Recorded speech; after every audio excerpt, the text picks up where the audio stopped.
All right, let's talk about the absolutely stunning downfall of Sean Diddy Combs. I mean, for decades, this guy was more than a music mogul. He was a cultural force, totally untouchable, or so we thought. Because now, the empire has fallen. That whole world he built, that legendary bad boy dynasty, it's just crumbled. And with it, the music has stopped. You know, those beats that defined a generation? They've gone silent. And finally, the lights have dimmed. That constant spotlight that followed him everywhere has been shut off for good. The whole larger-than-life persona, gone. But look, this isn't just your typical celebrity downfall story. Oh no, this is a deep dive into power, pride, and ultimately, punishment. It's about a man who had absolute control and then just lost it all. And the story really kicks into high gear with the verdict. So let's get right to it. The empire has fallen. What was the ultimate price? What was the sentence that finally brought the king of hip-hop to his knees? 50 months. That's the number. A little over 4 years in federal prison. That was the sentence for his conviction on federal counts tied to prostitution. But here's the thing. The punishment, it's designed to last way, way longer than just those 4 years. Yeah, let's talk about the price of power and his life after prison. Because once he gets out, his life is going to be completely unrecognizable. The system is set up to control him in ways that are honestly just suffocating. I mean, just look at these post-release conditions. The level of control it's staggering. It's not just check in with your parole officer. No, he has to complete substance abuse treatment, attend mental health counseling, and finish a domestic violence program. They can search his property whenever they want, for any reason. And weapons? He can never own one again, for the rest of his life. Think about that. The guy who built his entire life on being in control will have absolutely none. So you have to wonder, how did it get this bad for him? Well, a lot of experts point to one single, critical, and unbelievably arrogant mistake he made before he was even sentenced. A move that was like a slap in the face to the court. Get this. Before his sentencing, with his entire future on the line, Diddy booked a public speaking gig in another state. It's like the judge's decision was just another appointment on his calendar that he could work around. I mean, the sheer hubris of that move is just, wow. In the legal world, they were absolutely floored. The famous Harvard law professor Alan Dershowitz did not hold back. He said, and I quote, "I can't imagine anything more stupid."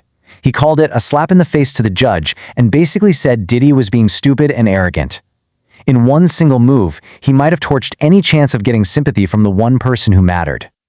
Okay, so with the odds now completely stacked against him, his legal team had to pull out a Hail Mary, a last-ditch gamble in the courtroom. It was a super high-stakes emotional play to try and humanize the man behind the mogul persona. What did they do? They played an 11-minute tribute video. It was all about his family, showing him as a father, laughing with his kids, being a dad. And as this video played, the famously unshakable Diddy just broke, tears streaming down his face.